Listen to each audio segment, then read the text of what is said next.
22 मई 1991 America से भारत आ रही एक फ्लाइट में एक 21 साल का लड़का बैठा हुआ था। वजह थी पिता का अंतिम संस्कार।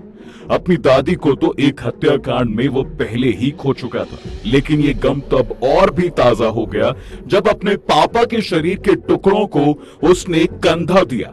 जाहिर था कि एक बड़ा पॉलिटिकल करियर उसके सामने था, मगर पॉलिटिक्स का पी भी उसे नहीं आता था। इसी एक्सपीरियंस के साथ वो राजनीति में मां के सहारे तो खड़ा हुआ, लेकिन अपनी ही गलती और जीरो नॉलेज के चलते उसे एक बड़ा सेटबैक झेलना पड़ा।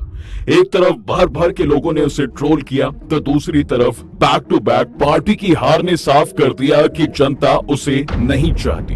एक वक्त तो ऐसा भी आया जब लगा कि ये उसका पॉलिटिकल करियर का अंत है, लेकिन उसने हार नहीं मानी। वो फिर उठ खड़ा हुआ, जनता के बीच गया, उनकी नाराजगियों को सुना और आखिरकार वो लाखों लोगों के दिलों तक जा पहुंचा। ये लड़का था शाही परिवार का राहुल गांधी। जी हाँ, वही गांधी जिसे पूरे इंडिया ने एक वक्त पर कभी पप्पू कहकर नकारा था। लेकिन फिर ऐसा क्या हुआ कि ये लोगों का विश्वास जीतने में सफल हो पाया? आखिर कैसे ये नेता मोदी के जादू को हटाकर लोगों के दिलों में मोहब्बत की दुकान खोल पाया? क्या है राहुल गांधी की असली कहानी और क्या अब नई यूथ इन्हें अपने लीडर की तरह देखने लगी है?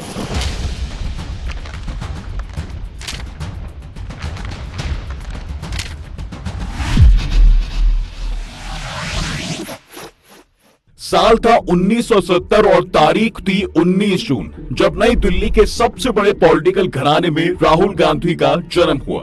वही राहुल जिसे जन्म से ही ऐसा देखा गया जैसे वो प्रधानमंत्री बनने के अधिकार के साथ पैदा हुआ है, लेकिन ये एक्सपेक्टेशन उनकी जिंदगी की रियलिटी नहीं बन पाई। बड़ा होते होते उनकी लाइफ में दो इंसिडेंट ऐसे हुए जिन्होंने उनके परिवार को तोड़ कर रख दिया, लेकिन तब ये समझने के लिए शायद वो काफी छोटे थे। इसमें पहली घटना तो खुद उनकी दादी की मौत थी, जिन्हें उनकी ही बॉडीगार्ड ने गोली मारकर मार डाला और कोई कुछ नहीं कर पाया। ये सब जब हुआ तब राजीव गांधी इंडियन पायलट थे और राहुल की उम्र केवल 14 साल थी। पहले हालांकि वो दिल्ली के मॉडर्न स्कूल से ही पढ़ते थे, लेकिन 1982 में आगे की पढ़ाई करने के लिए उन्हें दून स्कूल भेजा गया था और दादी की हत्या के बाद उन्हें वहां से वापस भी बुला लिया गया। सिक्योरिटी रीजंस के चलते उन पर और उनकी बहन पर बंदिशें थी कि वो घर से ही पढ़ाई करें, और कहीं ना कहीं इसी फैसले ने राहुल गांधी की परवरिश में एक बड़ा रोल निभाया।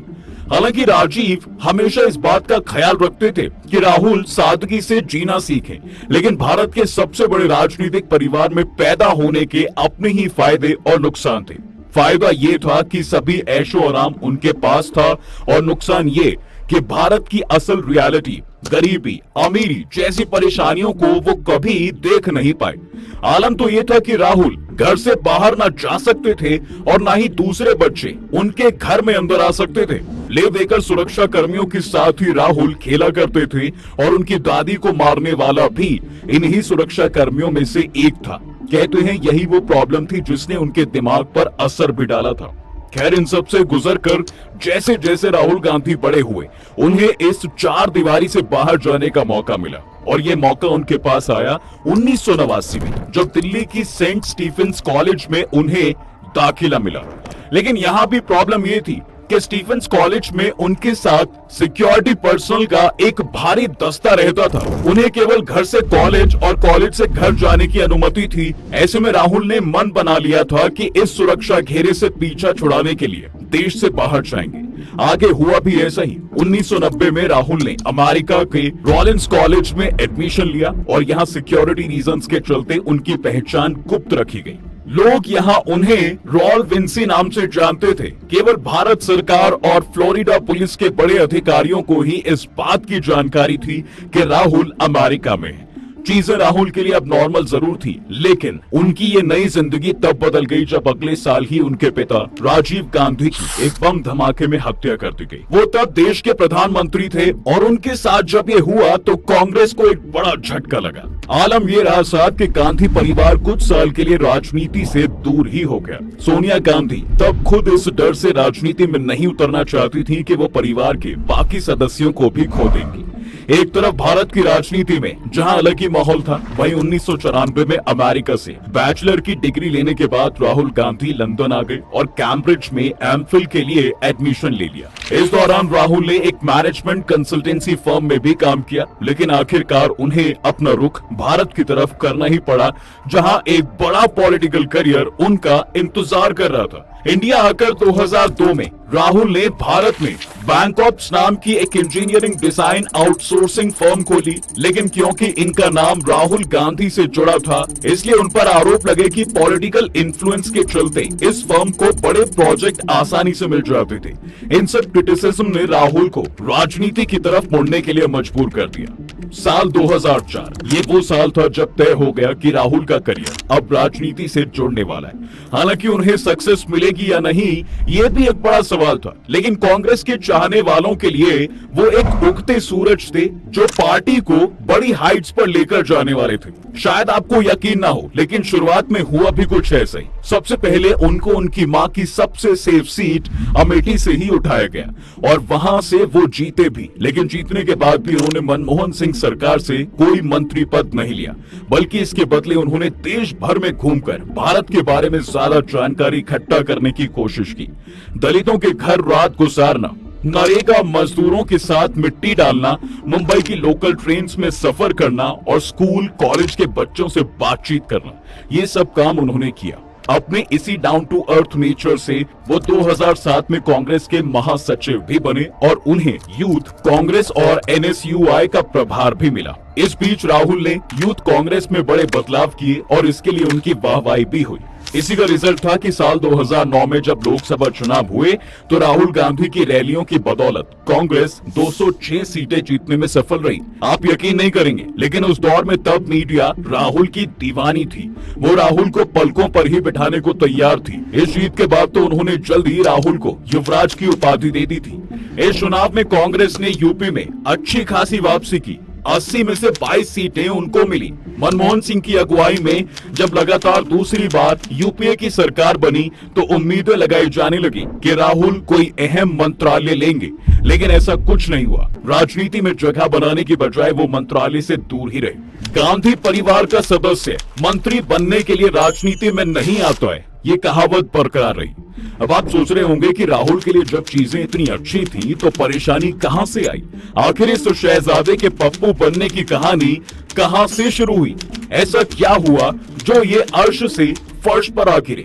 उनके मुश्किल डगर की शुरुआत हुई 2010 से, जब लगातार कांग्रेस के घोटाले धागों की तरह खुलते चले गए। कॉमनवेल्थ से लेकर 2G स्पेक्ट्रम जैसे कई घोटालों में कांग्रेस के नाम सामने आने लगे। एक तरफ तो लोग पहले ही कांग्रेस से गुस्सा थे, ऊपर से इस पूरे घोटाले के जवाब देने की बारी आई तो राहुल कहीं नजर नहीं आए। इसके ऑपोजिट अन्ना हजारे के भ्रष्टाचार विरोधी आंदोलन से भी लोगों का कांग्रेस पर गुस्सा बढ़ने लगा। और कमाल की बात तो ये थी कि उनको इसका जवाब तक नहीं दिया गया। एक तरफ ये सारे इश्यूज चल ही रहे थे कि साल 2012 में यूपी का चुनाव आ गया। यहाँ कांग्रेस ने ज्यादा से ज्यादा सीट लेने की कोशिश की, लेकिन उनकी पार्टी महज 28 सीटें जीत सकी, जो कि पिछली बार से बस 6 सीटें ज्यादा थी। बस यहीं से समझिए राहुल की राजनीति का एक बुरा दौर शुरू हो गया। अब तक जो मीडिया उन्हें देश के शहजादे के रूप में देखती थी, अब वही मीडिया उसे पप्पू की तरह देखने लगी। और इस सोच को बढ़ावा तब मिला जब बीजेपी में नरेंद्र मोदी का उभार शुरू हुआ। इन्होंने अपनी मार्केटिंग के लिए राहुल गांधी को निशाना बनाया और उन्हें बेवकूफ दिखाने की कोशिश करने लगे।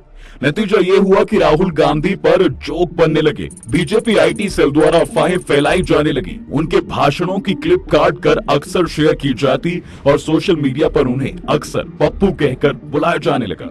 जाहिर था न केवल यूथ बल्कि भारत के कोने कोने तक राहुल गांधी लोगों के लिए बस पप्पू बनकर रह गए थे और उनकी असल छवि कहीं खोकर रह गई। इसी बीच उनके एक पुराने इंटरव्यू की क्लिप भी वायरल हुई, जहां वो गलत इंग्लिश बोलते दिखाई दिए। उनके स्लिप ऑफ टंग को इतनी बुरी तरह से ट्रोल किया जाने लगा कि वो लोगों के लिए एक नाकाबिल राजनेता दिखने लगे। फिर 2013 में केदारनाथ में आई आपदा के दौरान भी राहुल कहीं नहीं दिखाई दिए। इससे उनकी छवि छुट्टी पर रहने वाले राजनेता की बन गई, जो मुश्किल की घड़ी में देश से कहीं गायब था। अब तक लोगों का कांग्रेस और राहुल दोनों से विश्वास उठने लगा और इसके अपोजिट मोदी लहर इतनी बड़ी हो गई थी कि लोगों को बाकी सभी पार्टीज छोटी लगने लगी थी। इसी का नतीजा भी रहा कि 2013 में जब राहुल गांधी को पार्टी का वाइस प्रेसिडेंट बनाया गया, तब दिए गए भाषण में उन्होंने सत्ता को जहर बताया। कांग्रेस इस अवसर को राहुल की बड़ी लॉन्चिंग के लिए तैयार कर रही थी, लेकिन ये फ्लॉप हो गई। दागी नेताओं को बचाने के लिए लाए गए अपनी ही सरकार के अध्यादेश को उन्होंने बकवास और फाड़कर फेंक देने लायक बताया। इसके बाद पार्टी के सीनियर नेता राहुल से नाराज हो गए। 2013 के आखिर में हुए 5 राज्यों के चुनावों में कांग्रेस 4 जगह बुरी तरह से हारी। इसका कारण मोदी लहर ही थी, लेकिन राहुल का कम सक्रिय होना भी इसका कारण बना। 2014 के चुनाव में राहुल और उनकी पार्टी बिल्कुल आक्रामक ना हो सके। इसका नतीजा ये हुआ कि कांग्रेस महज 44 सीटों पर सिमट कर रह गई। राहुल ने इस हार की जिम्मेदारी ली और इससे सबक लेने की बात कही। हालांकि कांग्रेस के कई सीनियर नेताओं का मानना था कि ये राहुल की नहीं बल्कि संगठन की हार है, लेकिन राहुल ने लोकसभा में पार्टी का नेता बनने की जिम्मेदारी नहीं ली। 2015 में वो 55 दिन के लिए कहीं चले गए। इसके बाद मीडिया के अलावा कांग्रेस पार्टी भी उनके नेतृत्व को लेकर आशंकित हो गई। 2014 में हरियाणा, महाराष्ट्र के विधानसभा चुनाव से शुरू हुआ हार का सिलसिला लगातार चलता रहा। असम, पश्चिम बंगाल, केरल, तमिलनाडु, झारखंड, जम्मू कश्मीर, उत्तर प्रदेश और उत्तराखंड में कांग्रेस एक नहीं बार बार हारती रही और दूसरी तरफ राहुल की इमेज भी बुरी तरह से बर्बाद हो गई। आलू डालकर सोना निकालेगा जैसा एडिट बयान उनकी इमेज पर चिपका दिए गए। ऐसी मशीन लगाऊंगा, इस साइड से आलू घुसेगा, उस साइड से सोना निकलेगा। जबकि ये असल में मोदी जी द्वारा दी गई स्टेटमेंट थी। श्रीमान ऐसे तेजस्वी लोग हैं, वो आलू से सोना बनाते हैं। वो काम हम नहीं कर सकते भाई, माफ करना। जी हाँ, ऐसे में जाहिर था कि राहुल दुनिया की नजर में केवल एक लूजर का ठप्पा लग गया था। ऐसे में जाहिर था कि राहुल दुनिया की नजर में केवल एक लूजर बनकर रह गए थे। राष्ट्रीय पार्टी सिर्फ 4 राज्यों में सिमट चुकी थी। कांग्रेसियों को लगने लगा कि राहुल के अंदर नेतृत्व की क्षमता नहीं है। साथ ही राहुल की सलाहकार टीम को भी दोष दिया जाने लगा। लेकिन अभी राहुल की राजनीति का एक उदय होना बाकी था। 2017 के दिसंबर में गुजरात में विधानसभा चुनाव होने थे। अपनी हार को हार ना मानकर वो उठ खड़े हुए और उन्होंने गुजरात का रुख किया। वहां जाने से पहले राहुल ने अमेरिका की बर्कले यूनिवर्सिटी में छात्रों से बात की। यहाँ राहुल का एक अलग ही अंदाज देखने को मिला। यहाँ उन्होंने बहुत आत्मविश्वास से सबके सवालों का जवाब दिया और मोदी सरकार पर निशाना भी साधा। इसके बाद राहुल ने मीडिया और सोशल मीडिया में अपना प्रेजेंस बढ़ा दिया और गुजरात में अशोक गहलोत को उन्होंने कांग्रेस का लीडर बनाकर भेजा। अब जाहिर है कि गुजरात प्रधानमंत्री मोदी और बीजेपी अध्यक्ष अमित शाह का गृह राज्य है, इसलिए चुनौती और भी बड़ी थी। ऐसे में राहुल ने लगातार वहां की यात्राएं की। गुजरात में अलग अलग आंदोलनों से उभर कर आए हार्दिक पटेल, जिग्नेश मेवानी और अल्पेश ठाकोर जैसे बड़े युवा नेताओं को उन्होंने अपने साथ में लिया और इस स्ट्रैटेजी ने गुजरात में भाजपा को मुश्किल में डाल दिया। 180 सीटों के विधानसभा में 150 प्लस का नारा लेकर चली भाजपा इस चुनाव में 99 पे ही सिमट गई। चुनाव से पहले 41 विधायकों वाली कांग्रेस 80 का आंकड़ा पार कर गई। कांग्रेस भले ही हार गई, लेकिन 2014 से निराश कार्यकर्ताओं को गुजरात चुनाव ने जोश से भर दिया था।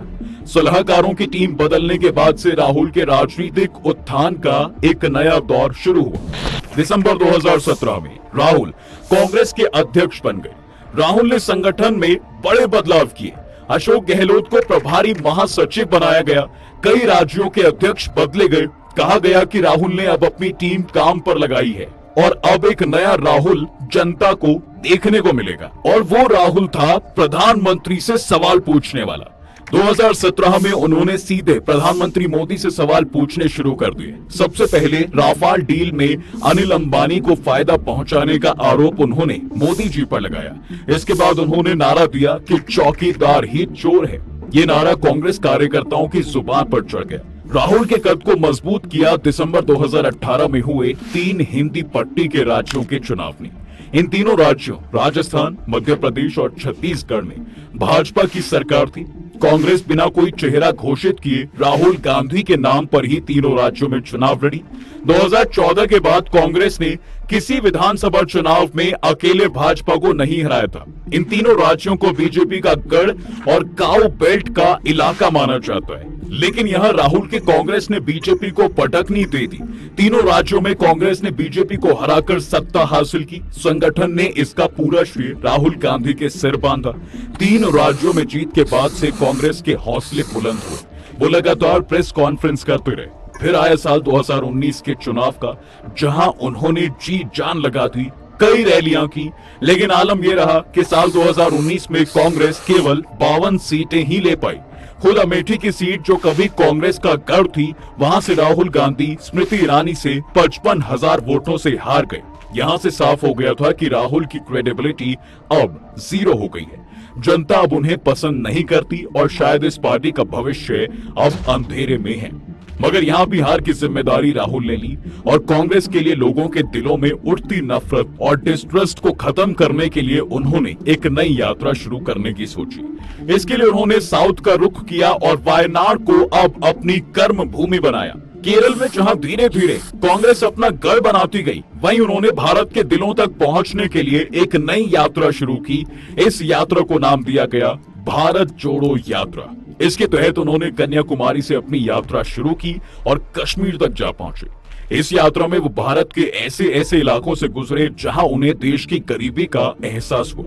वो बेहद ही निचले तबके से जुड़ने में इस यात्रा में सफल हो पाए। लोग उन्हें अपने एक स्ट्रॉन्ग लीडर की तरह देखने लगे। लेकिन यहाँ राहुल की मुश्किलें तब बढ़ी जब एक पुराने मानहानि के दावे में उन्हें 2 साल की सजा सुनाई गई। साथ ही उनकी सदस्यता एक संसद से छीन ली गई। इसी बीच उनसे उनका घर तक छीन लिया गया। बीजेपी ने मौका देखकर उन पर अटैक किया, लेकिन कहीं ना कहीं बीजेपी का ये अटैक बैकफायर हो गया। लोगों को राहुल के प्रति नफरत के बजाय सिंपैथी होने लगी और उनके साथ जो हुआ उसे अनकॉन्स्टिट्यूशनल करार देने लगे। आलम यह रहा कि सुप्रीम कोर्ट ने इस फैसले पर स्टे ऑर्डर लगा दिया, जिससे उन्हें वापस उनकी सदस्यता मिली और लोगों के दिलों में उनके लिए प्यार आने लगा। और इसी का नतीजा हुआ कि 2024 में जब चुनाव में वो खड़े हुए तो बीजेपी सरकार के अकाउंट फ्रोज करने के बाद भी राहुल पर लोग भरोसा दिखा पाए। हालांकि वो चुनाव तो नहीं जीते, लेकिन बीजेपी के खिलाफ इंडिया अलायंस बनाकर वो 2024 में वो एक स्ट्रॉन्ग ओपोजिशन खड़ा कर पाए। कांग्रेस यहाँ केवल 99 सीट जीती है, लेकिन एक बात तो साफ हो गई है कि उनका प्रदर्शन 2019 से काफी बेहतर रहा है और इसका एक बड़ा श्रेय भारत जोड़ो यात्रा और राहुल गांधी की कभी ना हार मानने वाली स्पिरिट को जाता है। अब आगे वो कितने आइडल लीडर बनकर उभरते हैं और आखिर कैसे लोगों के दिलों में मोदी की तरह अपनी जगह बनाते हैं, ये तो वक्त ही बताएगा। लेकिन एक बात तो साफ है कि ये वो राहुल नहीं है जो 2014 में इन्हें पेश किया गया था। अब न केवल इनका रुख बदला है, बल्कि इनका मुद्दा भी काफी हद तक बदल गया है और आने वाला समय शायद इनके लिए ब्राइट हो सकता है। और इस पर आपका क्या कहना है, हमें कमेंट सेक्शन में जरूर बताएं। वीडियो अगर अच्छी लगी हो तो लाइक करें और चैनल को सब्सक्राइब भी जरूर कर दें।